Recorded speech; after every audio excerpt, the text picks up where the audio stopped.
Due imprenditori, Antonio Prestia, 43 anni, ed il figlio Carmine, 23, di Filandari, sono stati arrestati dalla Guardia di Finanza per bancarotta fraudolenta. A Carmine sono stati concessi i domiciliari. I finanzieri del nucleo di polizia tributaria di Vibo hanno anche sequestrato due società edili, riconducibili agli arrestati, per un valore di circa 2 milioni di euro. I due imprenditori, secondo l'accusa, avrebbero compiuto una serie di violazioni nelle procedure fallimentari di una terza società, sottraendo i beni alla disponibilità dei creditori.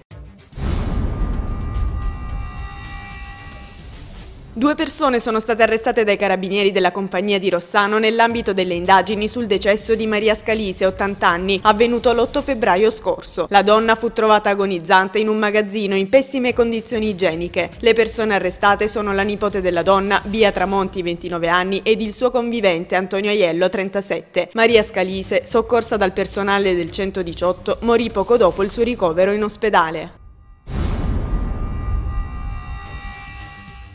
Chiude il punto nascite dell'ospedale di San Giovanni in Fiore e i cittadini si mobilitano, occupando il primo piano della ginecologia del nosocomio. Donne e uomini si sono incatenati per difendere il proprio diritto alla salute in un paese di montagna. L'ospedale dell'Altopiano Silano, che risponde alle necessità di 30.000 abitanti, lavorerà a regime solo con i reparti di chirurgia e medicina. Le partorienti saranno accompagnate con l'autoambulanza all'ospedale più vicino. Il Consiglio regionale, al termine di una seduta interamente dedicata ai temi della legalità, ha approvato un decalogo di provvedimenti, leggi e mozioni contro la criminalità organizzata. Il Consiglio, tra l'altro, ha approvato una proposta di legge di iniziativa della Giunta che prevede un aiuto economico per tutti gli imprenditori vittime di reati commessi dalle cosche che denunciano gli autori. Inoltre, l'Assemblea ha stabilito misure per garantire la legalità e la trasparenza dei finanziamenti erogati dalla Regione. Durante il Consiglio regionale davanti la sede di Reggio Calabria è stato attuato un sit-in di lavoratori del settore sociosanitario provenienti da diversi centri della Calabria. Gli addetti a questo comparto, che rappresentano 65 strutture sociosanitarie e socioassistenziali, chiedono l'attivazione di un tavolo di concertazione tra il Dipartimento della Salute della Regione e le associazioni per giungere ad un accordo sui servizi erogati.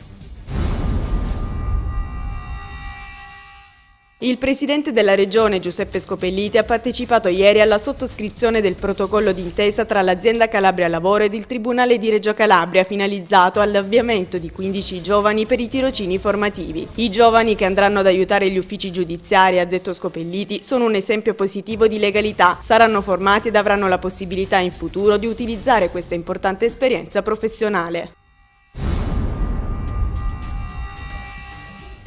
L'antica Croton rivedrà la luce grazie ad un accordo firmato tra il sindaco di Crotone, il soprintendente dei beni archeologici della Calabria, Bonomi, e il direttore regionale per i beni culturali e paesaggistici, Prosperetti. Si realizzerà un progetto di riqualificazione ambientale dell'area archeologica, dove è celata la parte storica di Crotone, che è situata all'interno dell'ex area industriale. Il progetto da 7 milioni di euro è stato illustrato alla presenza del vice sindaco Arturo Crugliano Pantisano.